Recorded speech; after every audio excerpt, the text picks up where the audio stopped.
Lalu bagaimana dengan kondisi terkini dari warga negara Indonesia yang berada di wilayah konflik Gaza? Kita tanyakan langsung kepada Direktur Perlindungan WNI Kementerian Luar Negeri, Juda Nugraha. Selamat pagi, Pak Juda. Selamat pagi Mbak Adisti. Iya, Pak Juda, ini rapat terbatas kemarin langsung dipimpin oleh Presiden Joko Widodo. Presiden bahkan menyatakan Indonesia sangat marah terhadap kondisi di Gaza yang semakin buruk. Pak Yuda, tentu saja kami di sini dan juga seluruh warga Indonesia ingin mengetahui bagaimana kondisi WNI kita di sana. Seperti apa dan bisakah Anda ceritakan sampai saat ini berapa WNI yang sudah dievakuasi dan berapa yang masih bertahan di wilayah Gaza dan juga tepi barat, Pak Yuda? Ya. Baik Mbak Adisti, dapat kami sampaikan bahwa sejak konflik ini terjadi tanggal 7 Oktober yang lalu, berarti ini adalah hari ke-24, kami terus menjalin komunikasi dengan para WNI, baik yang ada di Gaza maupun yang ada di wilayah Israel. Saat ini ada 10 warga negara kita yang tinggal di Gaza dan data terakhir yang di Israel ada 123. Kondisi yang paling parah tentu yang ada di Gaza, kami terus menjalin komunikasi. Pada hari Jumat yang lalu sempat hilang kontak, kami sempat hilang kontak karena Israel memutus jalur komunikasi yang ada di Gaza. Namun alhamdulillah hari Minggu komunikasi bisa terjalin kembali dan kami mendapat konfirmasi bahwa mereka selamat dan juga pasokan kondisi logistik mereka juga relatif memadai. Sedangkan yang di wilayah Israel saat ini ada 123 warga negara kita yang di sana. Sebelumnya jumlahnya ada 136. Sebagian sudah melakukan evakuasi, kami sudah memfasilitasi evakuasi 4 warga negara kita dari wilayah tepi barat menuju ke Aman dan kemudian kita pulangkan ke Indonesia. Sedangkan yang lainnya melakukan evakuasi secara mandiri menggunakan pesawat komersial menuju ke negara ketiga.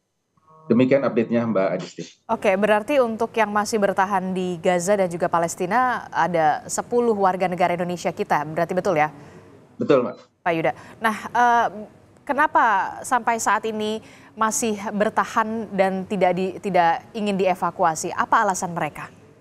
Ya, dari 10 warga negara kita, 7 diantaranya ingin ikut evakuasi, sedangkan 3 diantaranya memilih untuk tetap tinggal di Gaza. Memang tantangan saat ini adalah membuat safe passage atau evakuasi aman bagi para WNI kita. Nah, dalam hal ini Ibu Menteri Luar Negeri pada saat di New York selain menghadiri sidang Dewan Keamanan PBB maupun sidang Majelis Umum PBB juga melakukan pertemuan bilateral secara intensif antara lain untuk mendorong penghentian kekerasan, membuka akses bantuan kemanusiaan dan yang penting juga adalah memberikan pelindungan kepada warga sipil termasuk menciptakan safe passage atau koridor aman bagi proses evakuasi. Ini yang terus kita lakukan karena memang tidak mungkin kita mengevakuasi warga negara kita ketika masih ada pecah pertempuran di Gaza. Jadi ini juga masih dimatangkan terus bagaimana skenarionya agar proses evakuasinya ini berjalan dengan aman begitu ya, Pak Yuda ya? Pak Yuda, dari 10 WNI kita yang masih bertahan di Gaza, 7 tadi Anda sebutkan memang bersedia untuk dievakuasi, sementara 3 lainnya. Nah, dari 10 ini apakah mereka ini ditempatkan di satu tempat atau di mana? Mereka ada di 3 titik yang berbeda, yaitu ada 3 relawan Mercy yang tinggal di Rumah Sakit Indonesia di sana, kemudian dari keluarga Bang Onim, dan kemudian ada keluarga Mas Husin di sana. Jadi mereka ada tinggal di 3 titik yang berbeda. Dan kami terus pantau dan juga jalin komunikasi dengan mereka. Oke, berarti dari 10 WNI ini ada 3 yang merupakan staf dari Mercy yang kemudian bertugas di Rumah Sakit Indonesia di Gaza begitu ya, Pak Yuda ya? Betul, Mbak. Ya, Pak Yuda, ada informasi ini soal proses evakuasi ini bersamaan dengan pembebasan sandera yang dilakukan oleh Hamas. Benarkah demikian? Karena memang sambil juga dibuka akses-akses menuju ke Gaza? Ya, tentunya pihak-pihak yang bertikai saat ini ada upaya-upaya untuk melakukan negosiasi mengenai pembebasan sandera. Memang tidak ada warga negara kita yang menjadi sandera di sana, ya. Namun kita terus pantau bahwa mungkin ada kaitannya antara evakuasi jalur aman bagi warga negara asing. Jadi hingga saat ini tidak ada penduduk Gaza yang berasal dari warga negara asing yang dapat keluar dari Gaza saat ini. Namun kami pantau memang ada beberapa sandera yang sudah bisa dibebaskan.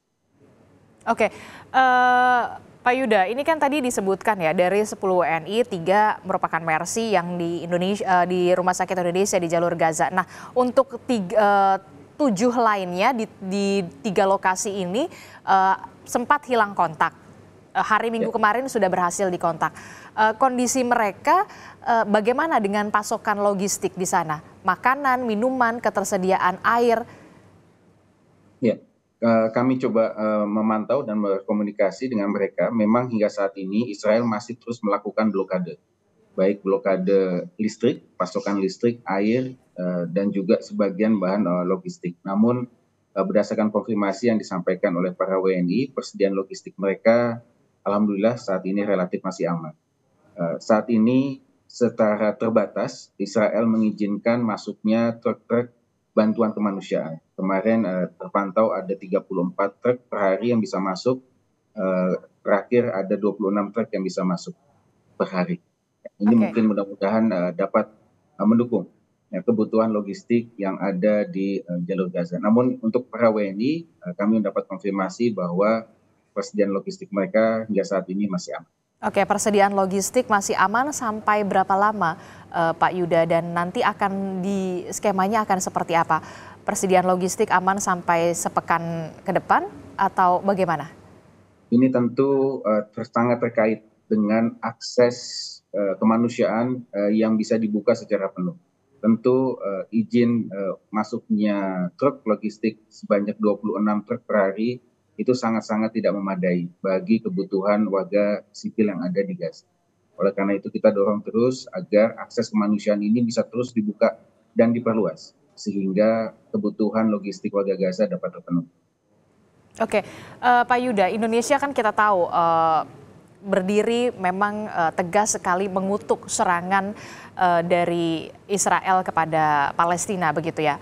Dan apa saja yang dilakukan oleh pemerintah Indonesia untuk mendorong perdamaian? Salah satunya adalah bagaimana untuk Indonesia tetap bisa melindungi warga negaranya walaupun kita tahu akses tertutup, kemudian bantuan logistik juga dibatasi, seperti apa? Ya, sebagaimana sudah disampaikan oleh Bapak Presiden bahwa kita mengutuk keras tindakan yang sudah dilakukan oleh Israel di Gaza. Nah, tentunya kita mendorong penghentian kekerasan, kemudian memberikan akses bahan bantuan, dan kemudian yang paling penting adalah pelindungan bagi warga Gaza, termasuk koridor kemanusiaan untuk evakuasi dari Gaza. Nah, ini terus kita lakukan. Berbagai macam komunikasi terus dilakukan. Pada saat pertemuan di New York, Ibu Menteri Luar Negeri juga bertemu dengan Presiden ASEAN untuk mendorong adanya koridor kemanusiaan bagi warga negara. Tentunya sesuai dengan undang-undang, peraturan perundang-undangan sudah menjadi tanggung jawab negara untuk menyelamatkan warga negara kita dari situasi berbahaya ke lokasi yang aman. Itu yang terus kita upayakan.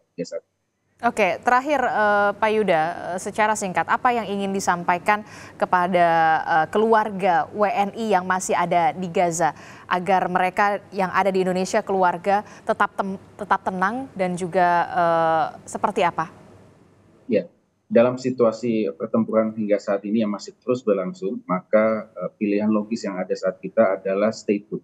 Tetap berada di tempat tinggal masing-masing, kita tetap tenang, sambil terus kita mencoba untuk membangun koridor kemanusiaan dan juga akses bantuan logistik bisa masuk.